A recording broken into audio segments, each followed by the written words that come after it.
मैं आपसे सिर्फ 3 बात कहना चाहता हूं।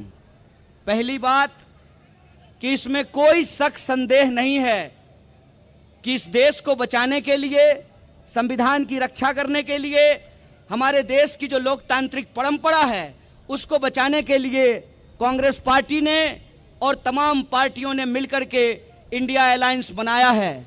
दिल्ली में कांग्रेस पार्टी की ओर से, आम आदमी पार्टी की ओर से और इंडिया अलायंस की ओर से मैं उत्तर पूर्वी दिल्ली का प्रत्याशी हूं।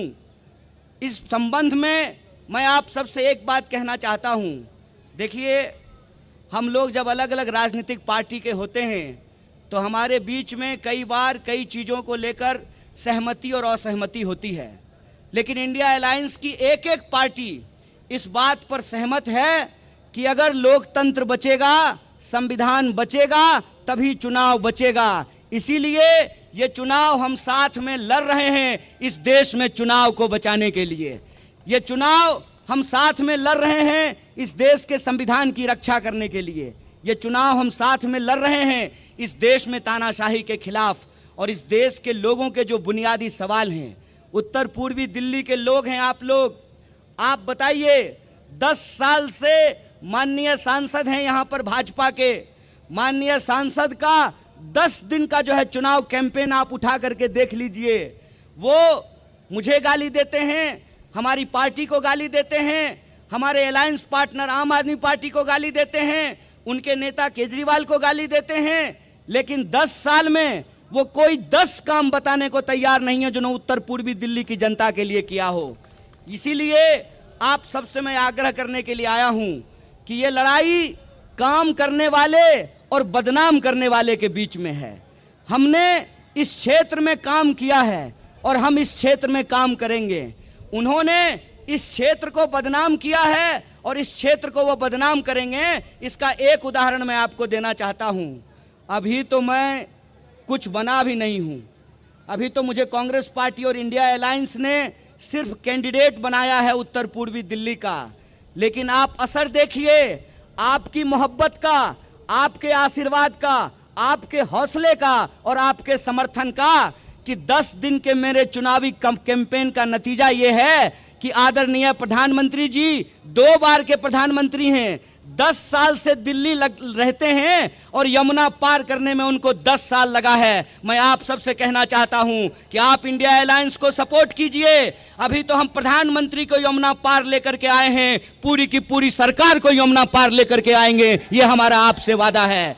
और जिस तरीके से वो अपमानित करते हैं यमुना पार रहने वाले लोगों को, मैं तो कहता हूं, मेरा नाम कन्हैया है, गंगा किनारे में पैदा हुआ और यमुना किनारे रहने वाले आप तमाम मतदाताओं ने जिस तरीके से मुझे गले लगाया है, जिस तरीके से आपने आशीर्वाद दिया है, हमको पूरा भरोसा है कि यमुना के किनारे रहने वाले लोगों को जो भाजपा अपमानित कर रही है। आपको मालूम है, जय शाह के पिताजी ने अभी कहा कि इंडिया अलायंस के जो वोटर हैं वो पाकिस्तानी हैं। तो मैं पूछना चाहता हूं कि दिल्ली में 25 साल, 15 साल कांग्रेस पार्टी की सरकार रही, 10 साल आम आदमी पार्टी की सरकार है और यह सरकार हमने ईवीएम की चोरी करके नहीं, आपके समर्थन से बनाई है कि नहीं बनाई है? आपके समर्थन से बनाया था ना। 2009 में जेपी अग्रवाल जी यहां से सांसद थे, 100 में से 65% वोट लोगों ने उनको दिया है। वो क्या कहना चाहते हैं कि इस क्षेत्र में रहने वाले जो बहुसंख्यक लोग हैं, जो सभी धर्म सभी जाति के हैं, ये उनको अपमानित कर रहे हैं। इसीलिए मैं आपको कहना चाहता हूं, इस बार का चुनाव अपने अपमान का बदला लेने का चुनाव है और आपको अपमानित किया गया है। 7 सांसद होते हैं दिल्ली में, 6 पर बीजेपी ने कैंडिडेट बदल दिया, लेकिन 7वें पे कैंडिडेट क्यों नहीं बदला? क्योंकि उनको लगता है ये यमुना पार है, यमुना पार में चलता है। तो मैं यमुना पार के लोगों को कहना चाहता हूं कि उनके दिमाग में आपके खिलाफ नफरत है, उनके दिमाग में आपके खिलाफ अपमान है, उनके दिमाग में यह है कि ये तो यमुना पार है, यहां कुछ भी चलता है। तो मैं कहता हूं कि 10 साल में जिन लोगों ने काम नहीं किया है, आप उनको यहां से चलता कीजिए, उनको टाटा बाय बाय कीजिए। ये वो वक्त आ गया है और हम आपसे वोट मांग रहे हैं बीजेपी को गालियां देकर नहीं, क्योंकि हमारी समझदारी यह है कि भाजपा मुझे गाली देती है, इससे आपका नाली बनने वाला नहीं है। बोलिए, मुझे गाली देने से नाली बनेगा? जाम की समस्या समाप्त होगी, अस्पताल बनेगा, स्कूल बनेगी, सड़कें बनेगी, रोजगार मिलेगा, महंगाई कम होगी। गाली देने से काम नहीं होता है। काम करने के लिए सोच होना चाहिए, विजन होना चाहिए। और आप तमाम लोगों के समर्थन से हमने उत्तर पूर्वी दिल्ली के लिए न्याय पत्र तैयार किया है। आपको न्याय पत्र मिला है ना? आपके क्षेत्र की समस्याएं उसमें हैं। आप अगर समर्थन करेंगे तो इंडिया अलायंस के तमाम लोग यहां मौजूद हैं, कांग्रेस पार्टी यहां मौजूद है। कांग्रेस पार्टी ने वादा किया है कि हम महिलाओं के लिए न्याय करेंगे, युवाओं के लिए न्याय करेंगे, किसानों के लिए न्याय करेंगे, श्रमिकों के लिए न्याय करेंगे और भागीदारी का न्याय लेकर के आएंगे। इसीलिए हम तमाम अपनी माताओं बहनों से कहते हैं, माताएं बहनें, कांग्रेस पार्टी महालक्ष्मी योजना लेकर के आ रही है। गरीब महिलाओं को, उनके परिवार के एक सदस्य को महिला के खाते में 8,500 रुपया हम लेकर के आएंगे। इसीलिए आप सबसे कहते हैं कि जिस तरीके से आपने प्यार किया है, जिस तरीके से आपने गला लगाया है, जिस तरीके से बीजेपी के झूठ को आपने पर्दाफाश किया है, जिस तरीके से सांसद को पकड़ पकड़ करके बोला है कि कन्हैया को गाली देना बंद करो, ये बताओ कि हमारा नाली क्यों नहीं बन रहा है, हमारी सड़क क्यों नहीं बन रही है।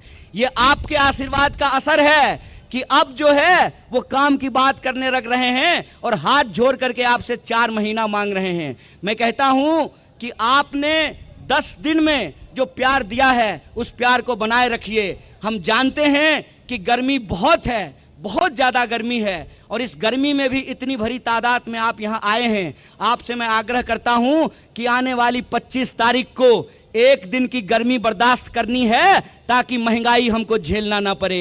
एक दिन की गर्मी बर्दाश्त करनी है ताकि हमको बेकारी ना झेलना पड़े। एक दिन की गर्मी बर्दाश्त करनी है ताकि इस क्षेत्र में जो प्रगति रुकी हुई है उसको हमको बर्दाश्त नहीं करना पड़े। बोलिए, करेंगे कि नहीं करेंगे? 25 तारीख को घरों से निकलेंगे और इस बार बदलाव के लिए मतदान करेंगे तो न्याय के लिए लड़ेगी दिल्ली और हमको पूरा भरोसा है जीतेगी दिल्ली। इन्हीं शब्दों के साथ आप तमाम लोगों का शुक्रिया अदा करते हुए, धन्यवाद कहते हुए अपनी बात को खत्म करता हूं। और हमारे साथ आवाज लगाइए, आवाज दो, आवाज दो, लड़ेंगे। जय हिंद, जय हिंद, जय भीम, जय भारत। दोस्तों।